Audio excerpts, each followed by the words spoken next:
Production.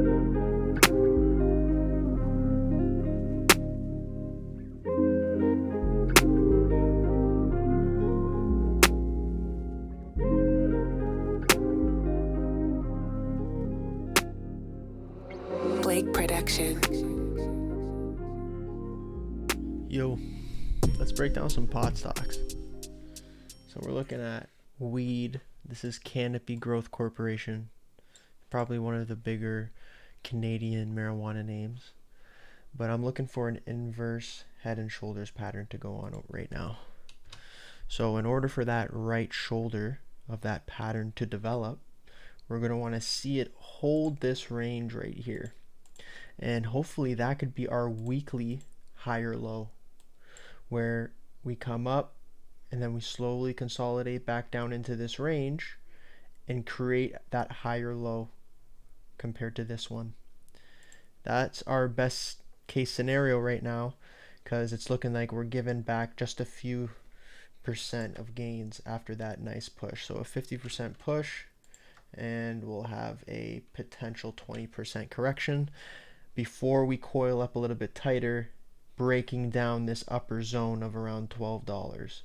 Right, so that's the best case scenario here when it comes to weed, is if we get this right shoulder developing for the inverse head and shoulders. Now here's Hexo, and it's looking pretty interesting. Apparently some news about Tlry financially doing something about with Hexo again. See, like, that was I'm not a fundamentals guy, man. Like, I really don't know too much about it. I had somebody mention, I think it was Jellybean, mention Tlry and Hexo doing some sort of partnership or some shit like that. But overall, the pattern is intact here. It looks like we're potentially back testing this trend line. You can make it however tight you want, right?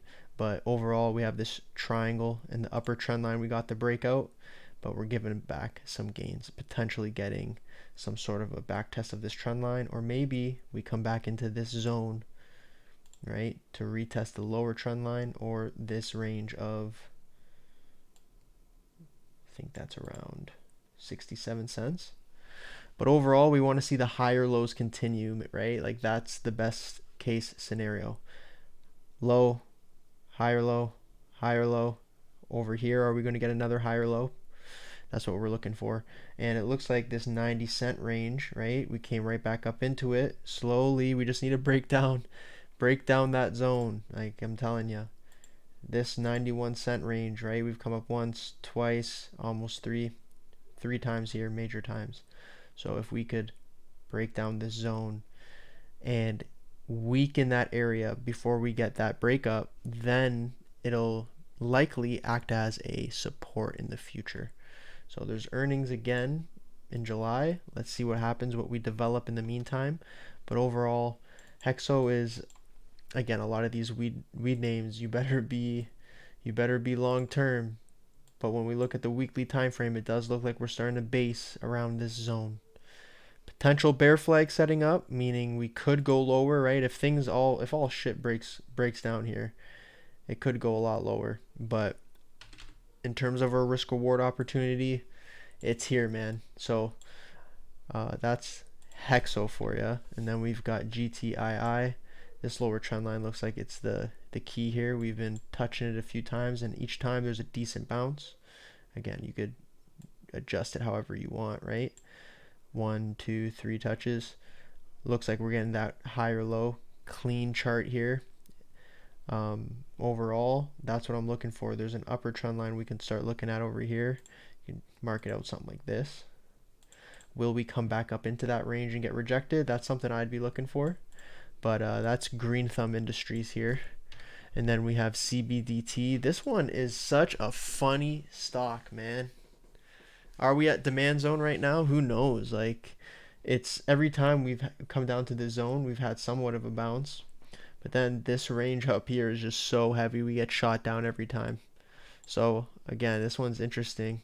I think this super long period of consolidation it's due. It should break at some point, but like, then again, who knows? This could be an absolute trash stock, right? And it's just a bunch of insiders constantly selling. Who knows? over here, massive move. Because of that, that's why we have this absolutely huge period of consolidation. It's been going on since the beginning of last year, right? So it's forming this descending channel, starting to base around 20 cents. So I'd be looking to see if that 20-cent range is going to act as demand again. Tlry, so Tlry is interesting. I want to see, are we going to get a higher low going on here? There's a little gap behind. We might want to fill the gap, right? We come up top over here. We might want to fill this gap, come down around this range before we get that push, right? Big increase in volume, which is nice to see, right? That big increase in volume is interesting. We want to see that continue. There's also this trend line we could look at, right? Like, did we break up over it? It's hard to consider this a major trend line because it's only got really 2 touches. This is the third one. But I want to see if we can hold this range right around here, potentially. If this could be a demand zone now, then hey, you know, like there could be some juicy things coming into the marijuana sector. So that's a little breakdown for the ganja stocks. Peace.